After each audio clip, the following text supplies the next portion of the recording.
Ladies and gentlemen, welcome to this session on agricultural land markets. Thank you for your interest in this topic. I also welcome the virtual participants. Among them is Silke Hütte, who is a co-organizer of this organized session. My name is Martin Odening, and it's my pleasure to moderate this session. As you can see from the logo, it's an allied association organized symposium, so together with the European Association of Agricultural Economists, and we are grateful to the AAEA that they gave us their slot that they have here at this conference. So we suggested this topic because we believe it's of interest for researchers, for farmers, for policymakers. It's definitely not a new topic. Actually, there are many sessions on land markets in this conference. However, we think it's worth discussing about this because we saw soaring prices over almost 2 decades in many parts of the world. We see an ongoing concentration of farmland, operated farmland and owned farmland. And in our perception, this fueled the discussion, the policy discussion, whether there is a need to tighten market regulations, the question whether we can trust the outcomes of land markets. And the motivation was that we want to contribute to this discussion and exchange the views from both sides, from the US and from the EU, to what extent this is a problem or perceived as a problem. Let me briefly try to describe what we are going to do. So this slide just shows how complex our subject is. If you want to understand land markets, we are looking at outcomes. We are mainly interested in prices, their dynamics. I think we know a lot about price determinants. However, I think there is less knowledge about the impact of the market microstructure on land prices. What type of participants are active? Do they have different willingness to pay? Do they self-select into particular plots? What is the role of different market types, organizations like auctions in contrast to negotiated sale? What is the role of liquidity? So there are a lot of new aspects. When it comes to regulation and their evaluation, we have to take into account what societies expect from land markets regarding the economic efficiency, but also with regard to the distributional justice. And in this, of course, we can't touch all these issues here in this 90 minutes symposium. We want to focus on the relationship between the ownership distribution that comes out or is one of the outcome of land markets and the possible interplay via market power or bargaining power. And moreover, we want to differentiate a little bit who is behind these agent participant or market participants that sell or buy. And I think these issues are also reflected here in our agenda. So that's what we suggest for this afternoon. After this brief introduction, there will be a presentation on market power, concepts and challenges. Usually Silke should present this, but because she attends virtually, we agreed that I will do this because it's easier to handle here in this framework. Afterwards, we will have a joint paper by Michael Taylor and Wendong Zhang and help me with the name, Fetus Atta is, sorry for not listing the name here. And afterwards, Johanna Jawanik will talk about the perception of market power in land transactions. And we suggest that we have just 1 or 2 quick questions of understanding after the presentations. Then Wendong Zhang will open the general discussion, and then we should have plenty of time for discussion with the audience. That's the plan for this afternoon.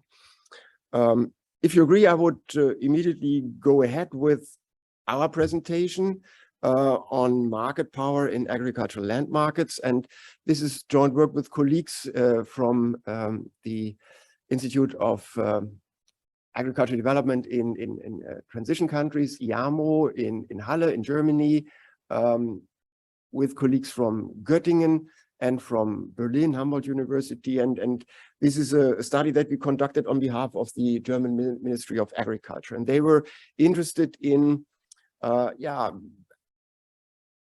understanding to what extent market power plays a role, how one can measure market power, and whether this is an issue, whether we can find empirical evidence for the existence of market power in agricultural land markets. And to motivate this, I cited an outcome of a study that has been conducted by Swin, Van Herk, and Wranken a couple of years ago. They provide a nice overview about this, this diverse set of instruments that are applied in EU land markets, and I don't want to go through all details, but you can see how diverse these instruments are, that there are different target groups, tenants as well as landowners. These instruments pursue very different objectives.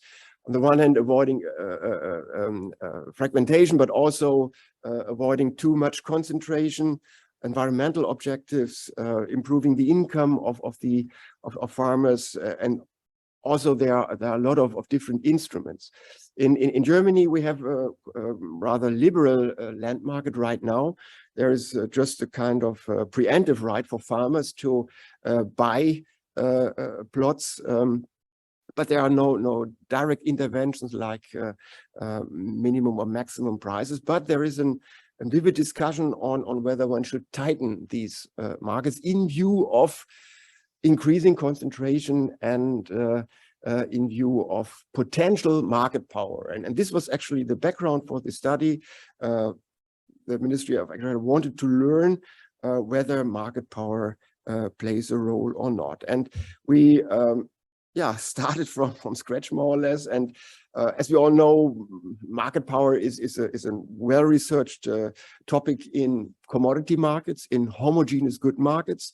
But we were surprised that there is really little literature on measuring market power in land markets. And the reason is that in our view that land markets are different. So how is this usually done? You have three approaches. You can try to measure the market structure, concentration measures. I will provide examples of that later. You can alternatively look at the outcome, the prices, and try to measure whether there is a difference between prices and marginal costs or marginal revenues, and measure the gap between and relate it to and derive something like the learner index.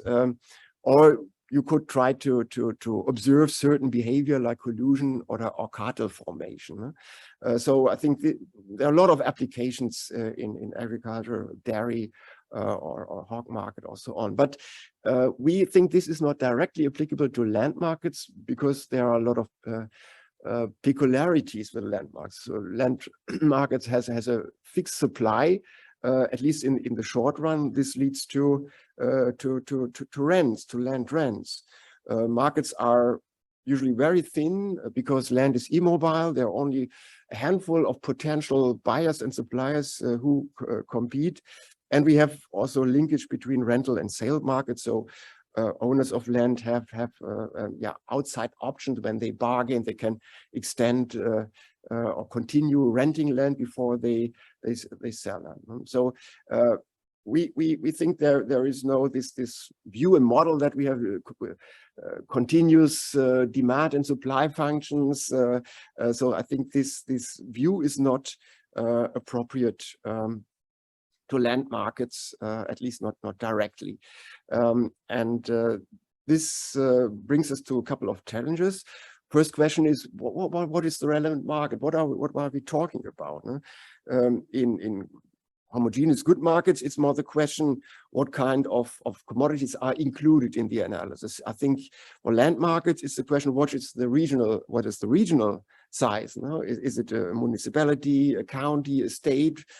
So how shall we measure? Of course, this will influence the answer and the outcome of the analysis. And Also, the heterogeneity of land will hamper the measurement of price gaps between actual prices and prices in an ideal situation of competition.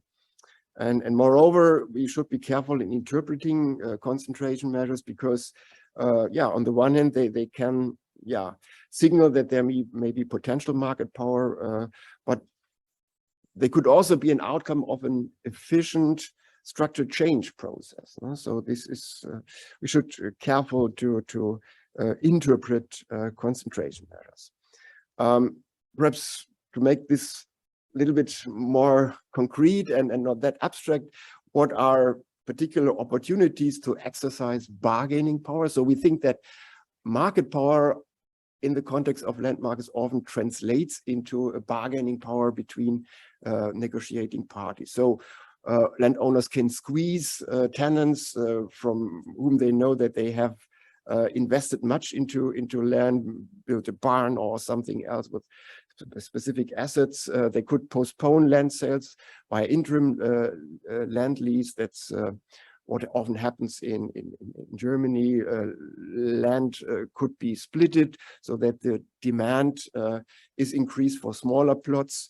There may be collusion among potential buyer sellers, but also among landowners. And there is empirical evidence that competitors have been threatened that their lease contracts would be terminated in case that they compete about other land plots that were for sale. So I think there are a lot of ways how one could really implement bargaining power and market power. As I said, we are not convinced that the existing models are directly applicable, and we were not able to develop a comprehensive alternative model that matches exactly the needs of land markets. However, we found some approaches that can at least cover some of these peculiarities. For example, spatial competition models that take into account the location of competitors and focus on transportation costs as an determinant for pricing strategies. Search and matching models could be useful that focus on the rigidity of markets, take into account search costs. How does it make sense to continue the search, or should one accept a lower price in a bargaining situation? And also auction models may be useful to take into account asymmetries of buyers. However, auctions are, in our perception, at least in Germany, only a market niche. And with regard to the empirical measurement, we all know that the hedonic pricing models are more or less the working horse, and there have been attempts to implement measures of market power, the number of competitors, concentration measures into these standard hedonic models. Cotelier is an example, but there are meanwhile also more sophisticated model, non-standard models that borrow from the methodology that is developed for measuring efficiency, production efficiency. This has been recently applied by Curtis et al. Okay, now after this general introduction into this problem of measuring market power, here are some empirical results from this study. And we focus on 3 states in Germany. One, it was Lower Saxony, it's in western part of Germany, and 2 states from the new federal states, and this is the state of Brandenburg that surrounds Berlin. And we calculated the CR2, so the percentage of the operated land that is owned by the 2 largest farms. And we compared this situation in 2 years.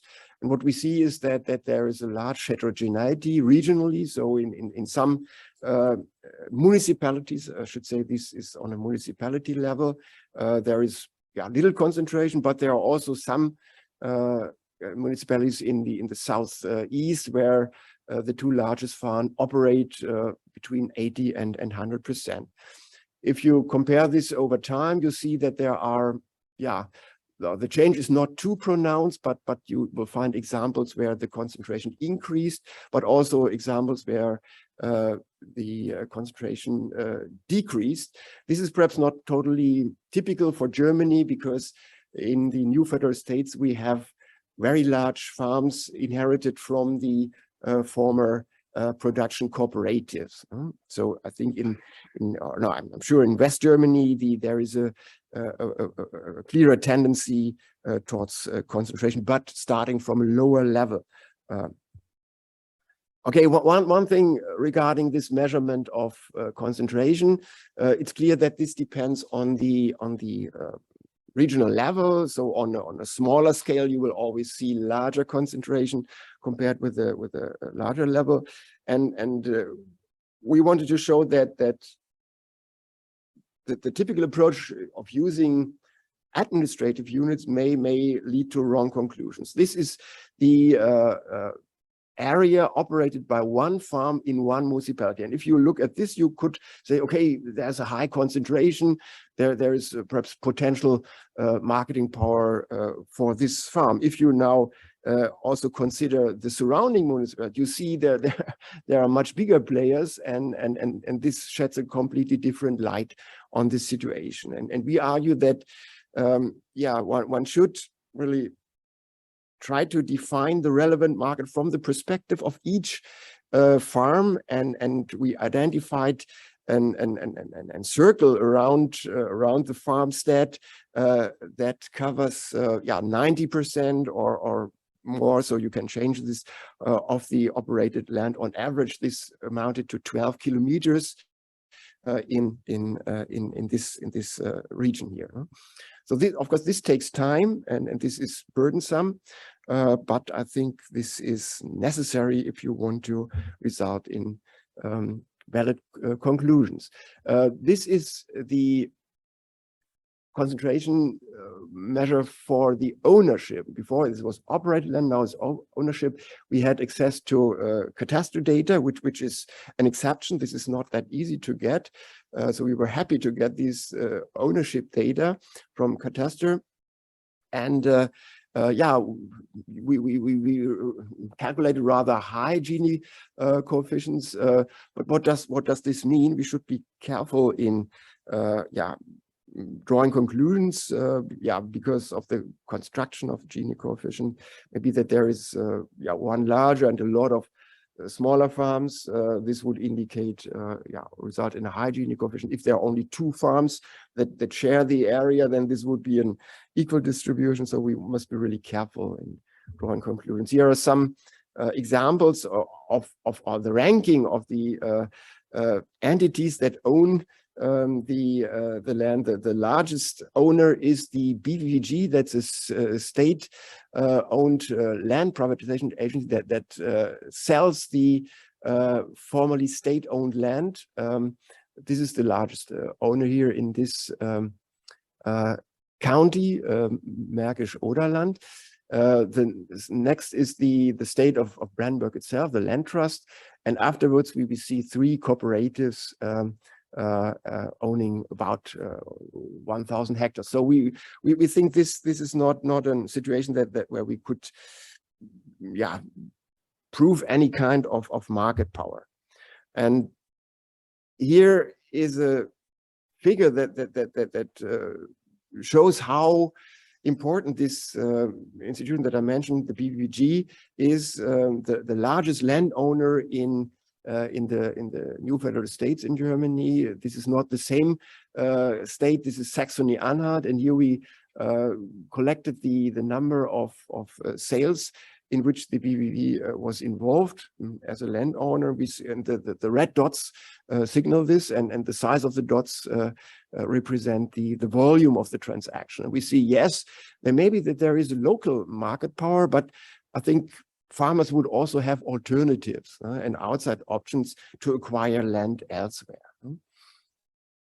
And my last slides are an attempt to measure this impact of concentration in a standard hedonic land price model. And we try to control for as many variables that we could have access to. And we just want to draw your attention to the lower part, the competition indicators, where we use the CR1, so the share of the farm with the largest land operated land, and we see a negative, significant negative effect here. This is moderated also by the fact whether there was the buyer was a tenant, a former tenant, or whether the buyer was a farmer. What we also can see is that this BVG that owns a lot of land is able to receive higher prices, and but we are not convinced that this is due to the market power of this institution. We believe this is due to the fact that this is sold via auctions, which are by nature highly competitive. Okay, conclusion of this overview is that we believe that the existing well-developed concepts to measure market power in homogeneous good markets are not readily applicable to land markets. We think that market power is closely related to bargaining power. We also think that market power exists, but not in a sense when we're talking about market power of Google or Amazon or whatever, but it's a local phenomenon, and it's difficult to prove it. It requires a very case-specific investigation. And we could not find that this often stated hypothesis that the increasing engagement of financial investors, that the concentration leads to higher prices. What we found rather than the opposite effect, that higher concentration is an advantage for the buyers and results in lower prices.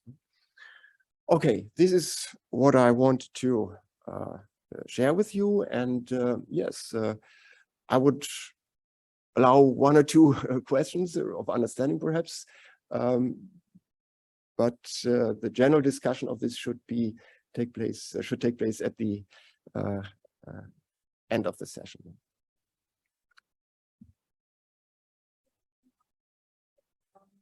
Screen not shared via Zoom. There's no obvious. No, they can't see the slides. That was the problem before. Yeah. Because when you start, like right now, the PowerPoint is shared, right? This window. When you start the presentation, it's another window. Okay. Yeah? It's not the entire screen that is shared, only that window is shared. But when you start the presentation, it's another window. Okay. Okay. Mm. Thank you for this. Just share the entire screen. Yeah. Stop sharing and then share the screen.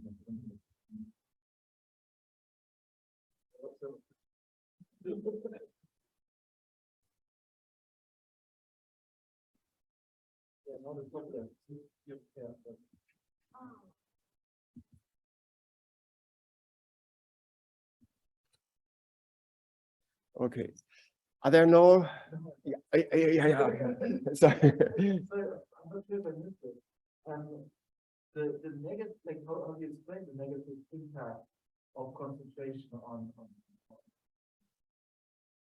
sales price?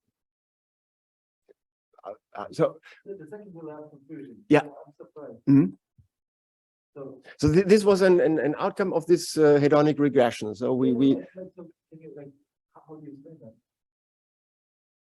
Yeah, because the buyer is operates large land, and there are for a potential owner who is perhaps rather has a small plot of land, and to whom can he? Yes, on the buyer side. No? So this is actually what we see in East Germany. So there are a lot of owners of land, but they are surrounded by, or the only operator is a large cooperative. No, to whom can they sell? No, they have no alternatives, and this leads to a price discount compared. Yeah, sorry for not being clear on this point. Yeah. Maybe just one clarification question. So the market power and bargaining power, so you mentioned that they're really close, but just to see the distinction, can you elaborate on that a little bit? Because I mean, you show that map, and I mean, obviously the land between the parcels of that particular farm would not be as attractive to some other farms, right? So it's just a kind of strategic position for that farm, so they might be able to exert bigger pressure on the price. So what exactly is this issue? It's a hard question because we I think both are related. So market power in general is the ability to get higher prices than the marginal cost, or lower prices than marginal, depending on whether you buy or sell. This is the definition, the classical definition. But this requires some view of smooth supply and demand functions, where you can change, for example, the supply to have an effect on the prices. This is not what we observe in land markets. So there is a plot, and you negotiate with someone, no? And it's more about sharing potential land rents. There is a land rent. And the question is who gets most of this cake? Huh? The willingness to pay of buyers and the willingness to sell of landowners may overlap, and then the question is who is in a better position?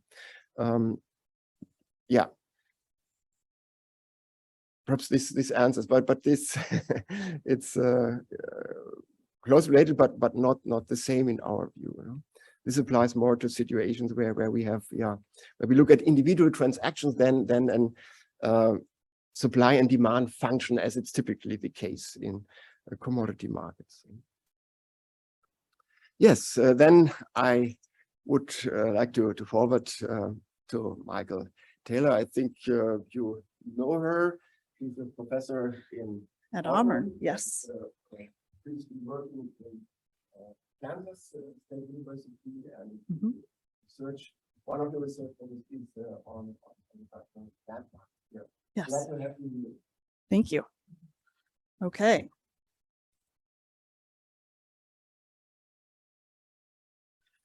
So this is some work that we've just started with Wendong Zhang, who is moving from Iowa State to Cornell, and with a graduate student, Festus Ata, who is at Auburn as well. And this is sort of an application, I guess, of that question of whether or not you restrict the buyers in a market. And so the specific application is foreign interest in U.S. agricultural land. And to give you some background, foreign purchases of agricultural land in the United States are monitored by the AAEA Act of 1978. So at a federal level, they're not restricted, but they're monitored. And so that every time a foreign entity buys ag land in the US, they have to register that information with FSA. The total foreign land holdings in the US are relatively small, with 37.6 million acres. That represents about 2.9% of all agricultural land in the US. And so I'll just take a moment to kind of give you a sense of what that means. So this is a map that gives you the distribution of cropland holdings as of 2020. And you can see there's a pretty strong distribution across the United States of cropland.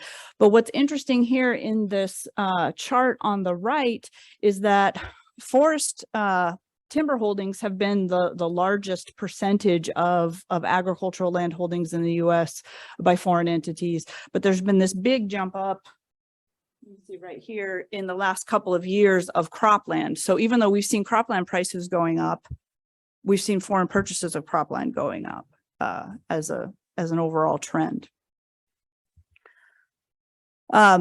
Just to give you a sense of who owns land, the largest cropland holdings by country are Canada, Italy, Portugal, Germany, and the UK. The largest total land holdings, the Netherlands pops up into that top 5 list. But you can see Canada's purchases are the vast majority are timber, and then a much smaller proportion that would be considered cropland. And then this gives you a sense of where the U.S. holdings in 2020 were purchased. So these are the Texas, Maine, Alabama, and Colorado are your top 4 states for holdings. But in 2020, the acquisitions are predominantly in the Great Plains. And so we're going to come back to this in just a minute, but Oklahoma, Texas, Colorado, and Kansas are where the current acquisitions are holding. So if you've been paying attention to certain news outlets, you may have discovered that this is a bit of a contentious issue in the United States. And so I grabbed a couple of headlines here just to show you that it's a very charged political topic. Indiana recently passed legislation that prevents the purchase of cropland by foreign entities. Texas, this Forbes headline down here with the 140 acres of land in Texas, that's down by the Mexican border. And what that is going into a wind farm.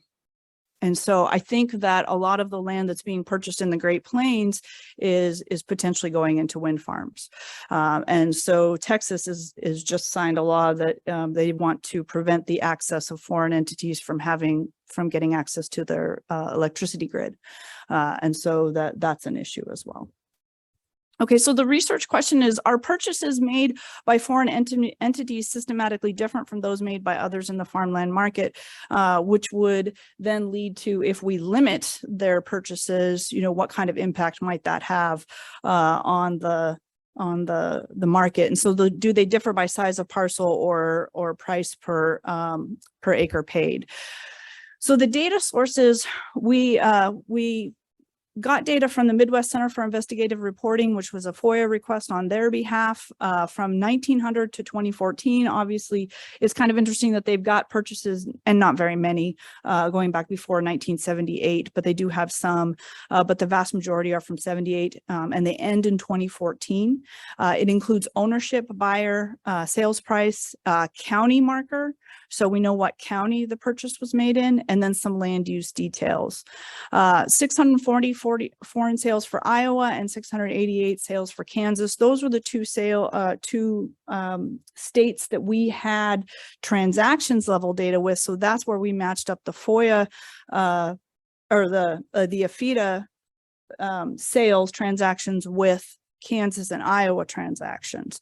So this is what we're doing here is we're trying to say, well, if we can observe what we'll call domestic transactions of farmland and compare that to foreign transactions of farmland and see whether or not there's a difference in the market in terms of what they're paying for that ground. So Kansas farmland data is from the Kansas Society of Farm Managers and Rural Appraisers. It goes from 75 to 2014. So it's got a good overlap of that AFIDA data. The Iowa farmland sales starts a little bit later in 1990 and goes through 2015. And then I'll give you an update at the end of the presentation on where we're at with data collection. So the data on domestic sales is anywhere from 50 to 100 times more than the number of sales that are the foreign sales. Remember we had about 600 or so sales for each state. And it's possible that these foreign buyers are going to be systematically different than domestic buyers in terms of what they're looking at. And I think of this as, if I'm a foreign buyer, coming into a state and looking at where I'm going to make a purchase, I'm not necessarily bound by where I already farm. I'm not necessarily bound by, my home county, knowing farmers or something like that, where other investors might be. So it's kind of an open opportunity for them to decide where they're going to make a purchase. So we see that being potentially different in their willingness to pay for land. So we used a matching method where we matched the foreign sales with the domestic sales, and we matched 1 to 1, we matched 1 to 3, and we matched 1 to 10. And I'm going to show you results for the 10 best matches, but I've got results for the other just for robustness checks. And I'll admit this was Wendong's specialization. So if you've got questions about that, he'll gladly answer those questions. So here's some data comparisons, just looking at the mean of the foreign price per acre paid in Kansas and the domestic price per acre paid in Kansas, slightly different at the mean, little bigger difference in that it's the foreign price per acre is slightly higher, but in Iowa we see the domestic price per acre is higher. But what I want to show you is the difference in the size of the parcels that are being purchased. Okay, so an average parcel in Kansas bought by a foreign entity is 888 acres, and the average domestic in Kansas is 621. And again, we see a big difference in the Iowa data as well. Some pretty big numbers on the upper end of our distribution in terms of purchases. So we just went ahead and mapped the distributions of price per acre and total parcel size between foreign and domestic purchases, did some comparisons. They're not the same distribution, but we have some interesting things going on here. So some evidence for some systematic differences in purchases. We ran a hedonic model, as you refer to the workhorse of land sales analysis. Log price per acre is a function of when in matching the AAEA data with the land transactions that we had, there weren't a lot of variables that overlapped, but we took what we could, for trying to merge those two databases. So we had the size of the parcel, the size squared, the percent of tillable cropland on the parcel, whether or not it was a foreign purchase, and then we have location and time fixed effects. And we did both OLS and quantile regression because we thought perhaps that there would be some differences when you look across that distribution in terms of what those purchases might look like. So here's the results for Kansas, and I have this includes crop reporting district fixed effects and year fixed effects in each of these regressions. The OLS regression is in the first column, and then you've got the 25th quantile, the median quantile, and the 75th quantile. And what you can see here is that for the AAEA dummy variable, we've got a negative coefficient in Kansas. It's not statistically significant for the OLS regression. It is statistically significant and negative for the quantile regression. And then for Iowa, we again have negative coefficients on that AAEA dummy variable, indicating that the foreign entities are paying less on a per acre basis after controlling for parcel size and percent tillable. We had some robustness checks. What happened was when we went from the CRD fixed effects to the county level fixed effects, there were no statistically significant differences for AAEA purchases in Kansas, but those Iowa results continued to have a statistically significant discount for the foreign purchases in Iowa. Okay.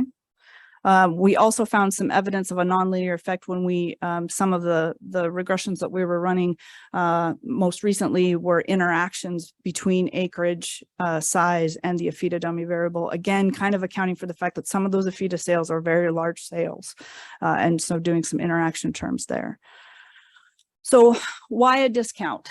That's kind of a question. Why are the foreign entities paying less for ground? There could be differences. We put in fixed effects at the county level to account for soil quality. If you talk to a farmer, soil quality is a sub-county issue. right? But there are, when you look at the Iowa map and the Kansas maps, we can show you some differences across counties in terms of soil quality. So that's one thing. Transaction costs associated with buying farmland as a foreign entity. I think that there are more transaction costs for those foreign entities in terms of buying ground and what they go through, so that may affect their willingness to pay. Evidence of many very large land purchases. So what we did was the AAEA data tells you the name of the entity that bought the land. And then you can look in there and see that wind or natural resources is in the name of several of these corporations that are foreign and that are buying land. So we may, if you're buying land for a wind farm, you may not be looking at the top quality farmland, right? So, and then Iowa is different than Kansas in that it has a law governing who purchases farmland so corporate entities have limits on what they can buy. And so there's some differences between Kansas and Iowa, which leads us to my last slide, where we just finished doing a FOIA request for the AAEA data through 2020. So that maybe we could get at some of those recent trends, more so than stopping in 2014. And we have 12 Midwestern states, transactions data from 12 Midwestern states that we're able to look at from 2016 to 2020. And so we know that across those 12 states, there are some different state laws with what regard people can do. And so we'll be able to control for that a little bit better. And that's where we're at on that, but I would be happy to take questions. Thank you.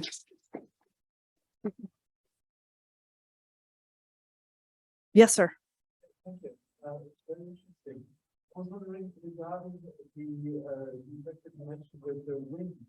I mean, you could just simply like check for that by excluding all companies that have wind in them and see if that different in the price persists, or somehow control, like put a control variable on, I don't know, like wind speed, something like that. Yes.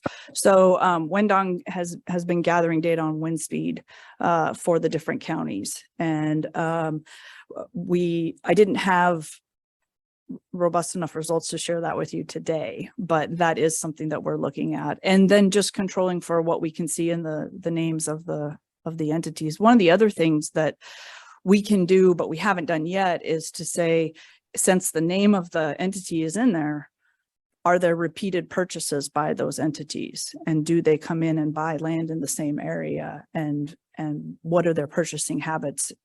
For example, I'm guessing that we'll be able to observe that Chinese purchaser of 140,000 acres wasn't bought in one shot. It was, a compilation of several different purchases.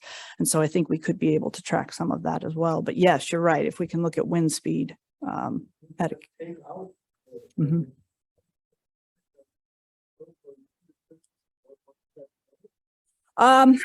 might get at some of these differences in willingness to pay to build up a set of land that if they're trying to invest in a certain area for wind purchases, where they're trying to get a contiguous or larger tract of land. So that might show us something there as well. Yeah.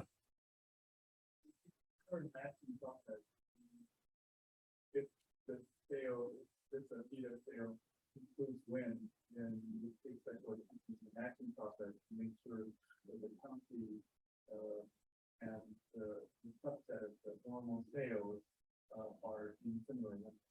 But we haven't tried the sample yet.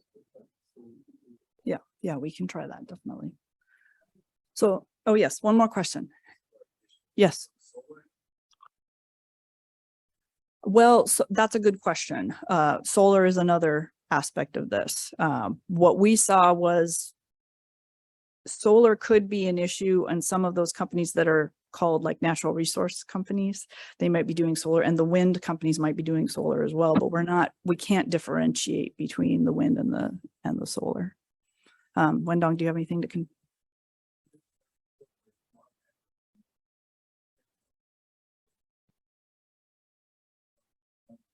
There are a lot of opposition to the solar, at least in Iowa, because that you can only raise so low. So there are a lot of opposition east solar and the wind farm footprint is not much.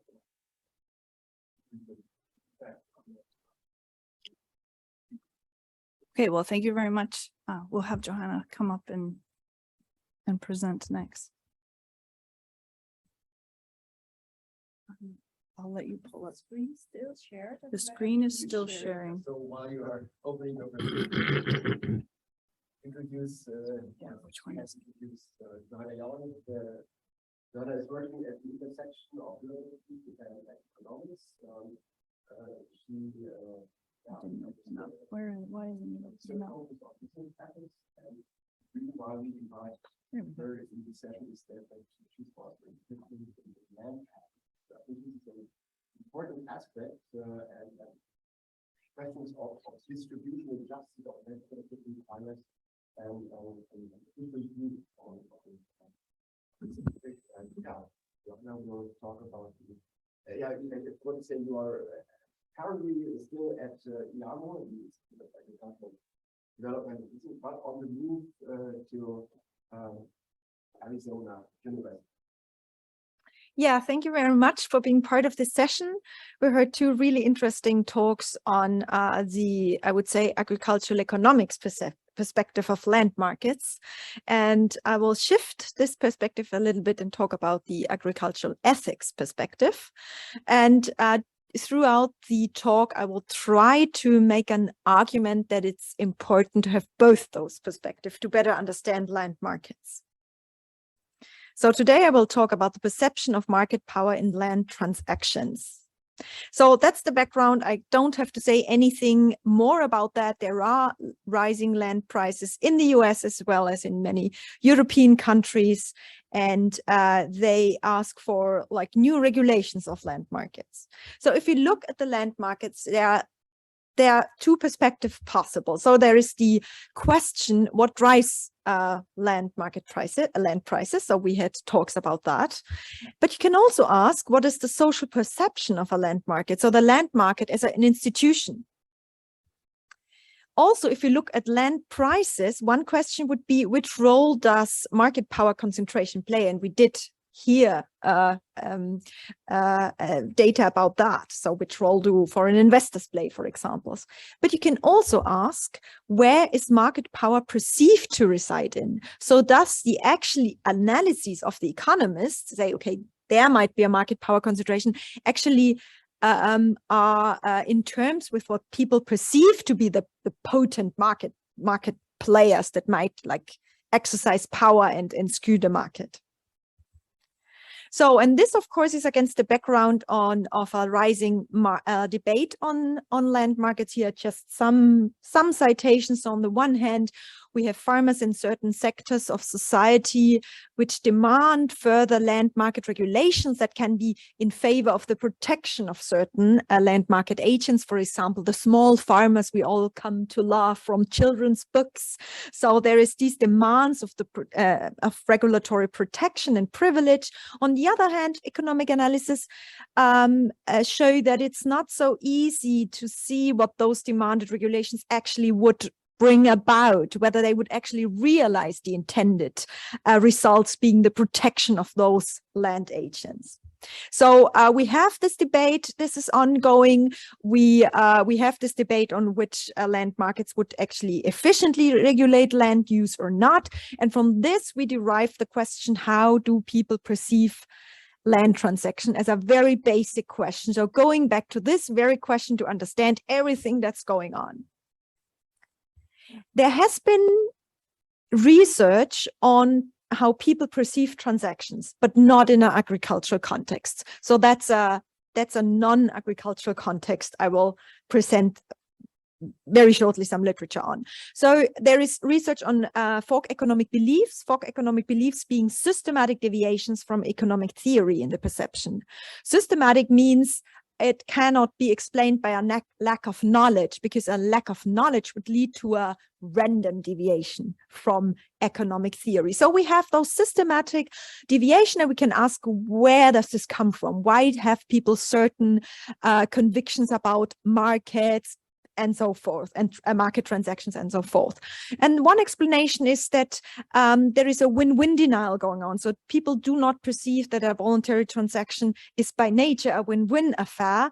And this might be rooted in our in the evolutionary generation of our moral convictions and how we perceive markets. So in historically zero-sum environments, a transaction could often be in the way that if I get something, I take it from someone. So that's a zero-sum game. And this exchange module, when we witness market exchange, our modules which have been generated in the zero-sum environment might still be triggered. So we perceive this transaction as disadvantageous for someone, when at the same time it is per definition a voluntary transaction, which is like a win-win. So from this literature, we derive the question, what drives evaluation in land market transaction? But because that is what we are interested in. So from the neutral, the non-agricultural context, we ran a study and we found out that actually market perception is the dominant driver of fairness perception. So if you witness a transaction, if you see a transaction, a market transaction which you morally evaluate, then how powerful you perceive the actors determines how fair you perceive the transaction. In the sense that, for example, if one transaction partner is perceived as powerless, but this transaction partner happens to profit in the transaction from a higher price due to a shortage, for example, then this is perceived as fair. But if the transaction partner who profits from a higher price is perceived as powerful, this is perceived as unfair. So this is what we know from the literature, and now we have to find out whether this also applies to land market transaction. And our question is, does power perception drive fairness evaluation of land transactions? So what did we do? We ran a very small, quick online study in which we presented people with land transaction scenarios, and then they had to answer a couple of questions. So, and this is a between subjects design, and our manipulation was the size of the farm. So in one treatment we had the large farm, and in the other treatment we had the small farm. And this is our manipulation of power. And of course we checked whether the manipulation worked or not. So we had these scenarios. Our experimental manipulation is either small or large farm, and this is like a between subject design. And our measures were the fairness evaluation of the transaction, the perception of power of the buyer, and we also controlled and looked at zero-sum thinking, because we also wanted to know whether this also plays a role in land market evaluation, land transaction evaluation. So here you can see the scenario we presented our participants with. It's Mr. Smith, an owner of a small agricultural business, buys a piece of land from a regional government. So we chose the regional government to keep this as a neutral actor. The seller is a neutral actor. Due to the increase in land prices, Mr. Smith pays a price that is 30% higher than the price he would have paid 2 years ago. And then we wanted to know, to what extent do you agree with the following statement? The transaction is fair, yes, no, in between. And in generally, how powerful do you think Mr. Smith is? So that's to check whether our manipulation worked.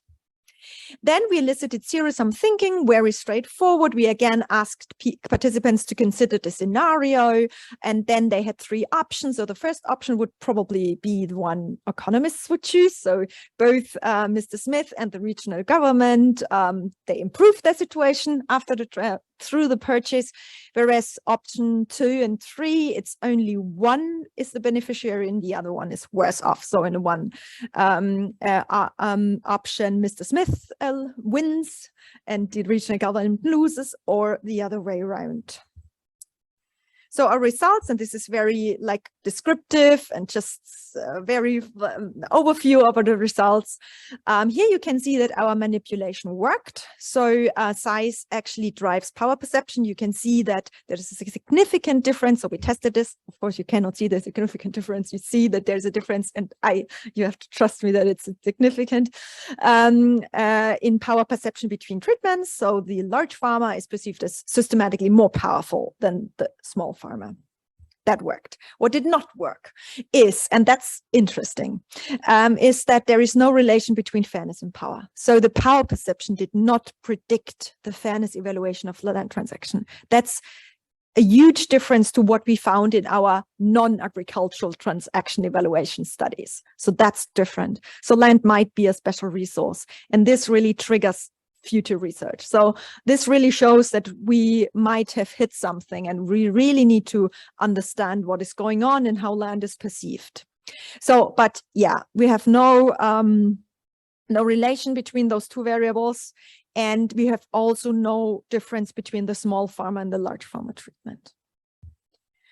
Here are the zero-sum results, and they are not, we were not surprised that the majority of our participants engaged in zero-sum thinking. So more than half of our participants engaged in win-win denial. That's just another formulation for zero-sum thinking.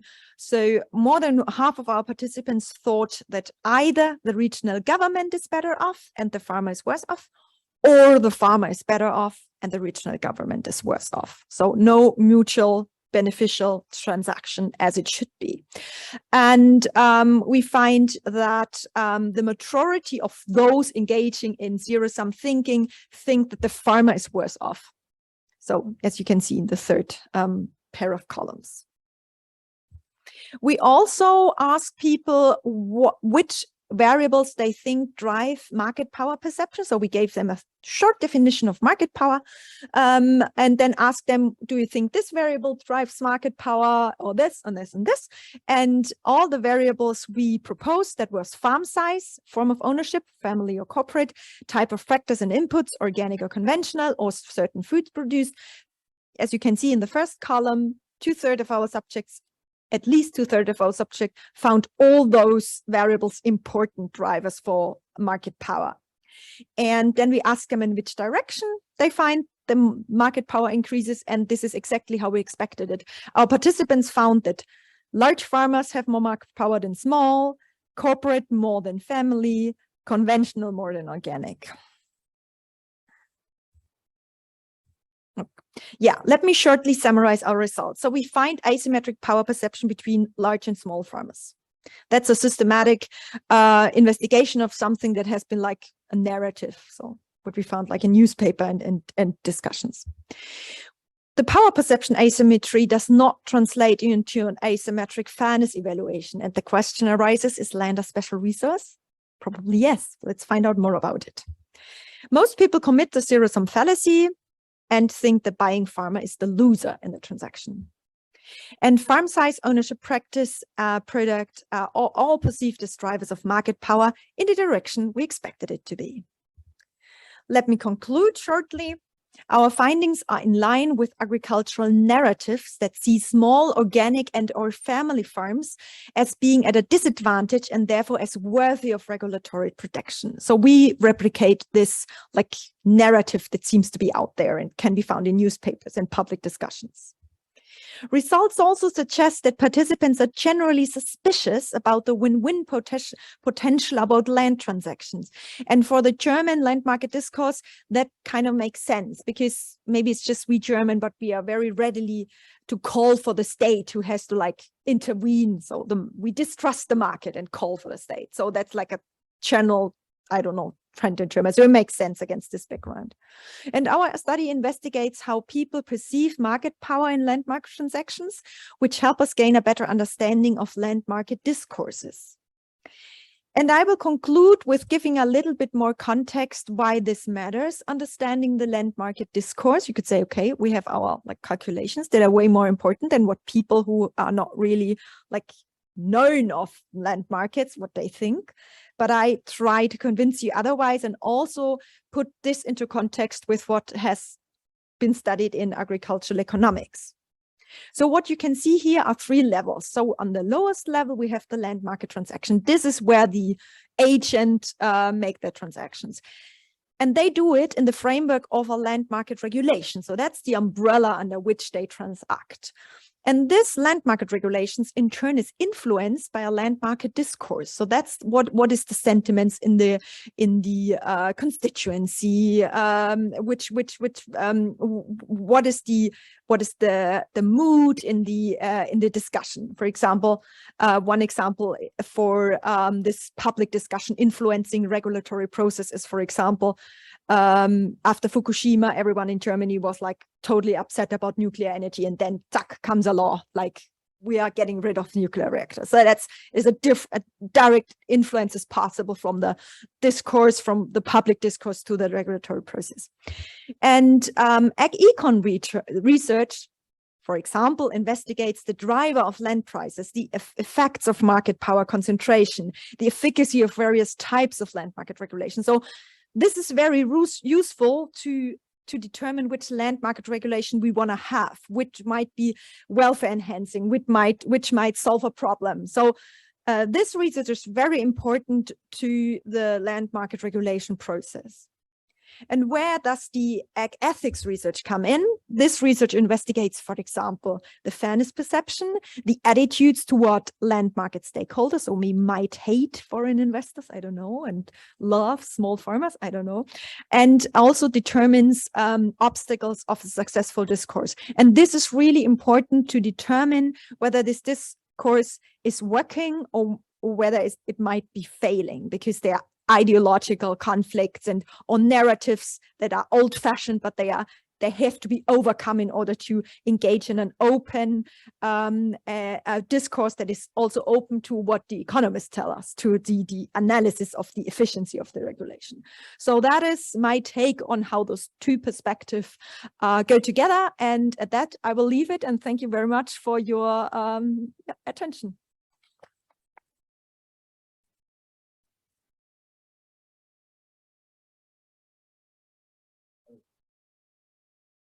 You expect different results. So when you frame your question, right, it's the person buying the land versus if you were saying that the person selling the land, you would buy, like, of course, buying and selling is always voluntary on both sides, right?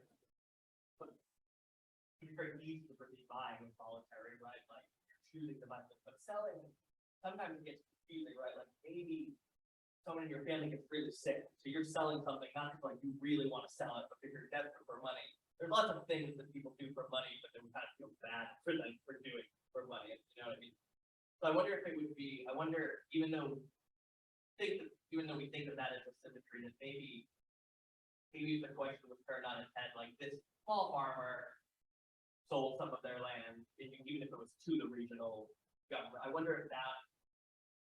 You know, obviously from an economist, we would think that that's a symmetry question, but I wonder if the public, since it's all about public perception, maybe that would, if people might have a different fairness view in terms of selling as opposed to buying. Yeah, thank you very much. The question was whether I expect our results to shift when we don't not ask about someone buying the land, but a farmer selling the land through a regional government. And I absolutely agree with you. And this is actually a study we have already designed, in which we wanted to in a very factorial design, see what happens if a small sells to a large farmer sells to a small farmer, and shift exactly that perception. And we and the co-authors were also talking about, we are expecting exactly what you do, that if it's like a small entity, a small farmer selling to a large entity, that could trigger this is totally involuntary and has to be for the money because there's a dire situation. So I unfortunately have no answer to you, but I have the same intuition as you do, and probably soon I will have an answer to that. Thank you, sir. In the beginning of your presentation, we were talking about systematic bias, or could you just, I don't remember the name of the German concept, like the folk economics theory for that. Exactly. So you were saying that there were like deviations from economic theory that cannot be like explained by a lack of knowledge, right? But in your lab, like in your survey or experiment, like how did you rule out that, for instance, the perceived higher power of conventional farmers was not due to a lack of knowledge? Because to be honest, I don't see the point why like organic farmers should be less or more powerful than conventional farmers in that market section. So did you like control for the potential of a lack of knowledge? Because I mean, from an economic perspective, there is no reason why organic farmers should be more or less powerful. Yeah, so I'm not sure whether I got the question 100%. The question was whether in our, I understood it to be whether in the, where we ask about the different drivers for perceived market power perception, whether we controlled for lack of knowledge. And I have two things to say. The one thing is that we could look into the data again because we actually did control, but we didn't analysis. So thank you very much for your input. We asked them to rate their economic and their agricultural knowledge on a scale from 1 to 10. So of course it's only self-declared, but yeah, better than nothing. But this question I present to you with those variables, that was really exploratory. That was just give it a bit more flesh. So what do people think? So this is like a general sample from Cloud Research, a prime panel. So we didn't expect them to have any knowledge, but that wasn't a problem for us because we wanted to know what the everyday man and woman on the street thinks. Yeah, but we can control for that and we might do this. Thank you very much for this advice. How did your panel, how did you define market power? I think we went with a very basic definition from like some encyclopedia. We didn't go with anything fancy. So I don't have it on me right now, but we went with a very different, very simple, like, because this where people are not trained in economics.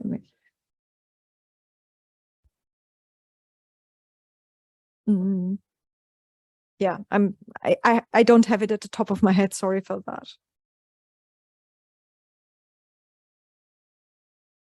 There are no immediate questions, Johanna, then thank you again. And before we enter the general discussion, then our time will act as a discussion and simulate the general discussion.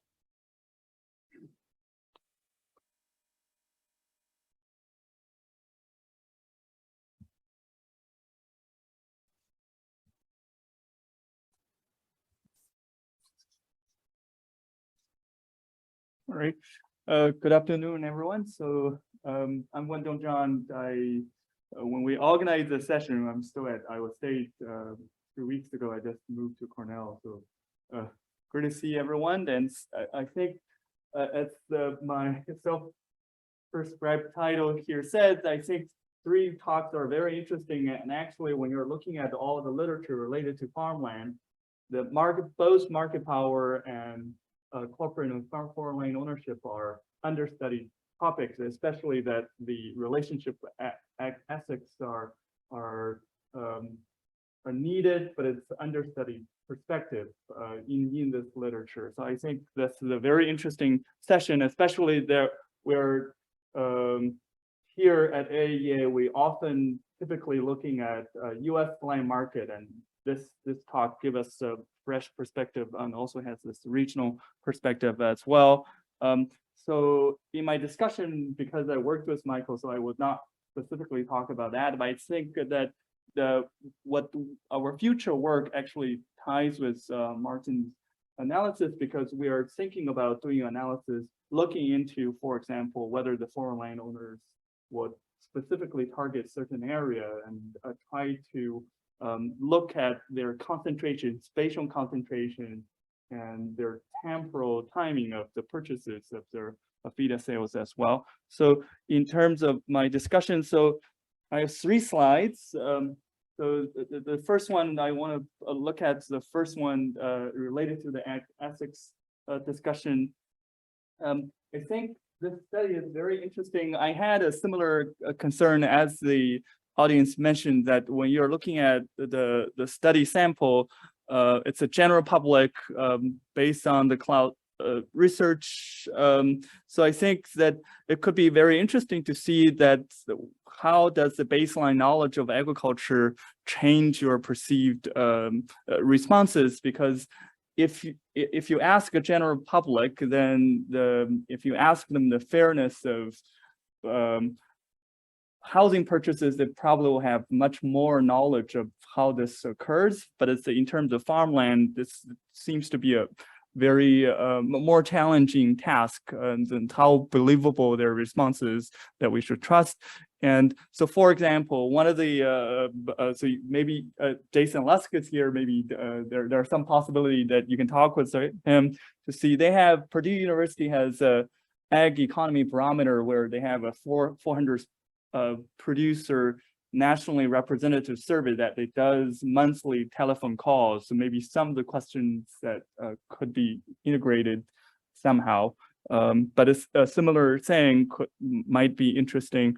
And I think I also in terms of the drivers, because the drivers are all shown as very important. So I'm wondering, like maybe in a future design, a possible change in the question setup could be if you ask them to allocate the 100 points to the different factors, you may have better idea of what they exactly think. Or you could ask what is the one primary factor that could potentially be interesting. When reading the paper, I thought of many interesting extensions. Maybe you can think about one is that because the supply, when we are looking at especially the US land markets, that we are in the fairly limited land supply situation. And so exactly as you mentioned, that looking into the interaction between the sellers could be interesting, like your description of the small to big or things like that. I'm also interested in what is the perceived number of bidders as your paper showed, and what is the perceived how competitively I should be thinking about in these transactions, and also that whether currently it's only comparing the farm size, but if I compare this with not only farm size but also local, non-local, and investor versus farmer, so that could be interesting. This when reading the paper, this also made me think of some of the news stories and the anecdotal evidence I heard in a Midwestern farmland market, where you see that some of in Iowa, for example, there are Amish community that they're competitively bidding in certain area because they want to maintain the spatial contiguity of their community. Some of the religious church, including the Mormons, could be specifically they have very different behavior, and the livestock heavy areas, because of the requirements for manure management regulations, they also have very different desires for land that is close by versus not. So I think that this is a very interesting question. So maybe some of the future studies could be very interesting as well. For the overview of the market power in the ag land market, I think it's very nice read and provided a lot of the really nice background for how we think about these important issues. In terms of the other relevant factors, purely just for the empirical analysis, I think that some other factors, for example, the relationship between the owners and tenants, and some better proxy of the urban amenity might be interesting. This is the first time I saw the Gini index of land ownership, and so that's very, very cool. And so I don't have fully wrapped my head around it, but it's also very interesting I'm also thinking of whether you can also account for the fact that maybe in different area the land could be rented out or things like that. At least in the U.S. context, that is also very important as well. You have data from 2007 to 2018, so I think I'm not sure whether there are enough variation in terms of ag turnover rates so that you have different time periods where there are relatively higher, less limited land supplies, and which affects some of the findings. My colleague at ISU and I are thinking about there could be some systematic sortings of different land parcels of differential land qualities, especially into different modes of land sales. So higher quality land, for example, could be specifically targeted to go to the land auctions, which led to this, and which could cause some endogeneity concerns purely based on the hedonic analysis. So I have 2 more slides, and so one of the things related to that is I think there, because you potentially have longer time periods, and there might be interesting things to think about whether there are some quasi-experimental settings where the situation changes and that change some of the assumptions which allows you to look at some of the land transactions from a different lens. And one of some of the other different contexts of looking to the bargaining power, I think it's a very interesting thing. Like the negotiations of solar and wind leases or the carbon credit contracts, and how larger farms and smaller farms, and whether you are part of the co-op, for example, and how does this really affects the distribution. I also think when reading the paper, I also thought of some of the data I know from Iowa that it seems to be providing some corroborating evidence related to what you talked about.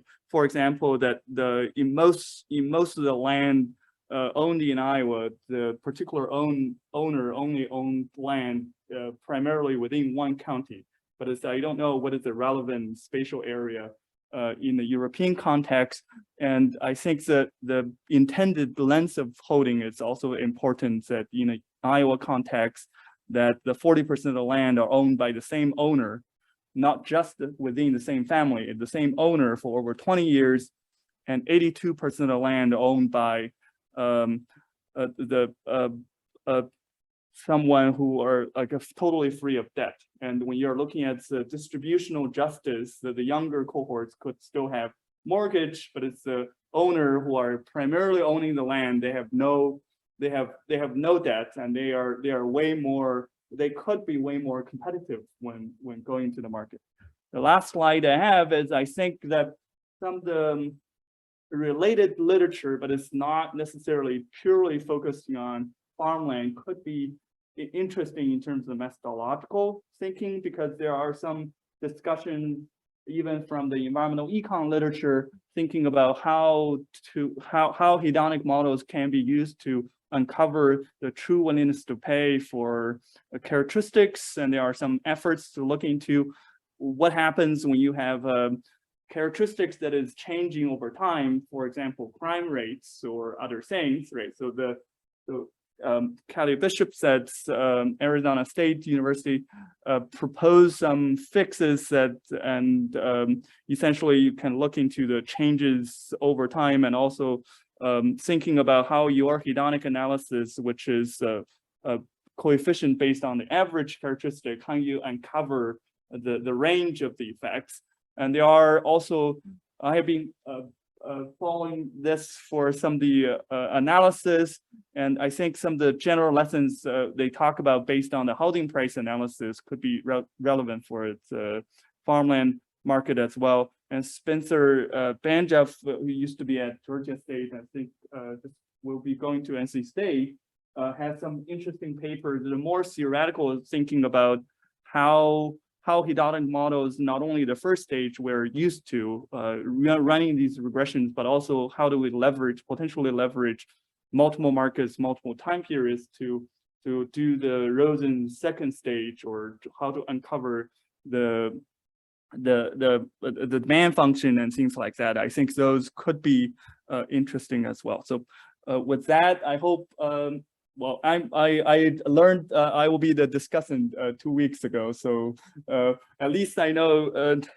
Jim is the expert on the market concentration and the market power. So we'll have some, really happy to see you guys here. And I hope you, so I think the floor will be open for more questions. Right, so thank you.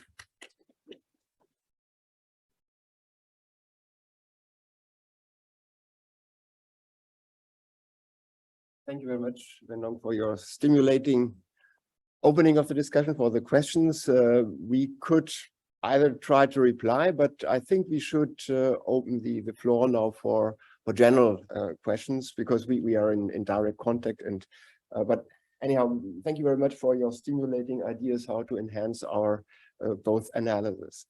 Yes, what are there questions, or could we?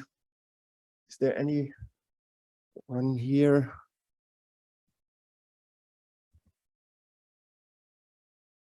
Perhaps I invite our virtual participants to ask questions. Yeah, but you can think about this, and then meanwhile we take this question. I guess my question is probably more so for you, but I'm curious how you build disparities in credit access between, say, land investors versus like domestic and bigger landowners or smaller landowners, how that might impact results, if that's a mechanism, variable.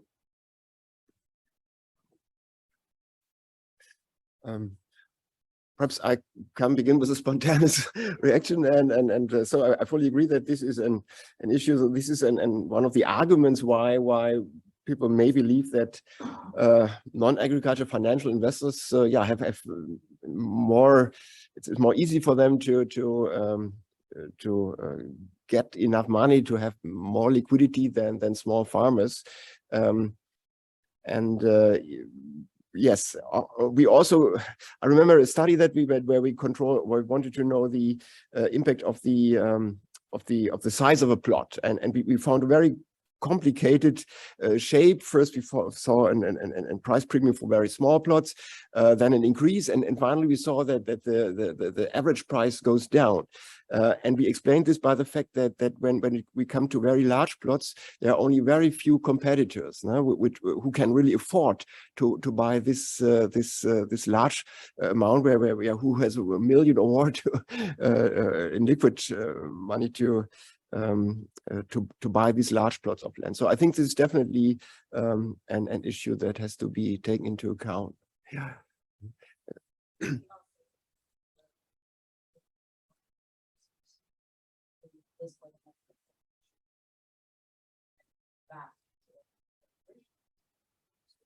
My question is, what kind of taxing?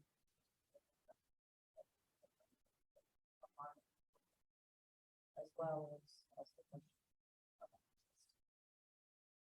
And then the other piece of information that comes in is, okay, so if I can't compete with a foreign entity or a large corporation, then I'm just buying content, can I rent?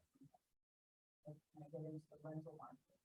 And what's interesting there is that there's another dynamic that a lot of those large entities, whether foreign or domestic, will work with a professional farm manager, find their tenant, and that doesn't necessarily mean that young farmers is the first one to go. So the small young farmer, yeah, they kind of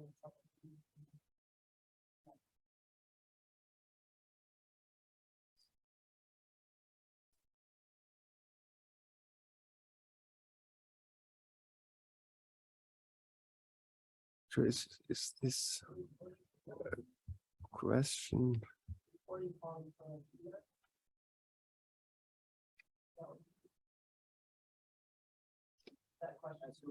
Yeah, has been answered. Yeah.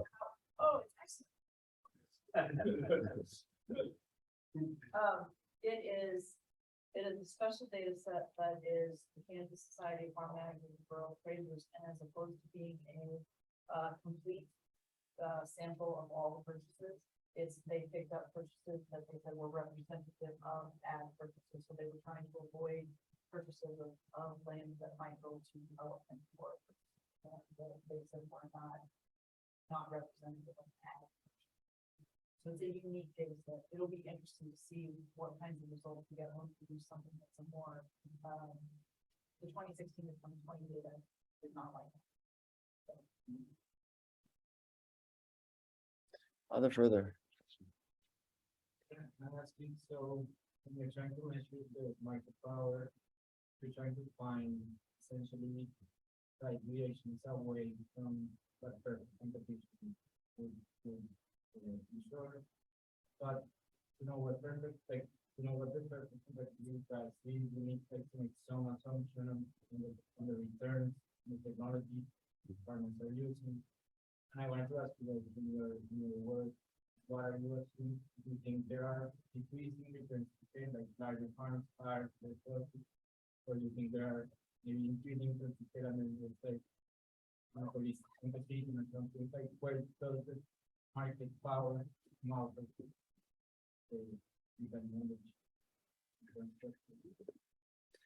Very challenging question. I mentioned briefly these. So how can we disentangle what is the deviation of an observed price from an competitive? What is the competitive price?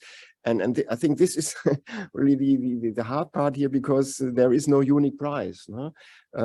By which we could compare this, and we have to control for all the characteristics, for the size, and this makes this really difficult. The most advanced approach that I'm aware of, and it's pity that Silke could add, because she ran this study, is this two-tier frontier approach, where you try to estimate the competitive price in a way as you estimate the frontier. No? So you have willingness to pay, to accept that there is an overlap, and then you try to estimate a frontier that represents somewhat the competitive price, and also the normal price that would exist when as a negotiation process between the seller and buyers. No? And then you can see, the counterpart of an efficiency term is the bargaining power that a buyer or seller gets. So this is an approach that I know that tries to approach this very challenging question, how to disentangle this into a competitive one plus a discount or a markup.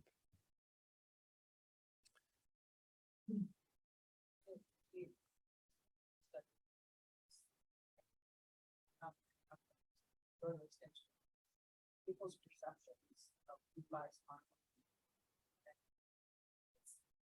I really think, that idea that I have to sell it, right? That's a different dynamic, but who's buying the bacon, very passionate about it. Who's not really buying it? Is it fair? Really, and they're going to drive, they already are driving all. So it's Perhaps one addition also to a proposal or comment by Vendong. How can we develop or refine the methods and the econometric tools to handle these questions? And it's a pity that there is a presentation at the same time by Marlene Kionka from our research group, who wants to quantify and assess the bargaining power, and she uses a little bit different approach, not a hedonic model, but more a structural model that is immediately derived from the solution of an ultimatum game. And I think, and this has actually been inspired by applications in the real estate market. So we saw that this has been applied there, and now we try to adopt it in the land market. Unfortunately, we don't have the data to fill this model. And what Marlene does is she sets up an economic experiment where two parties negotiate, and the treatment is your partner a farmer or a non-farmer, financial investor, and also the distance is the one remote from the plot or not. So I think there's a lot of dynamics also with regard to the way how we analyze these situations. One limiting factor are the data for sure, but also the methods that we employ to to carve out these effects. I think this is a very dynamic field of analysis. Could simply estimate cost functions of farms and from there back out their marginal revenue as their competitive willingness to trade. However, of course, that assumes from a market power perspective. Now, I'm wondering how that then interacts with your definition of or separation between market power and bargaining power, and saying that the bargaining power is because it's very inelastic supply. So I'm wondering if such a new industrialization approach could still capture these bargaining power, differential from market power. Yeah. So what do you think about that? I have to familiarize more with this. So I'm not an expert in measuring market power, but perhaps we can talk later about this idea and approach. So yeah. Yes. Sorry, I'm not able to respond to this in a satisfactory way. Yeah. Good.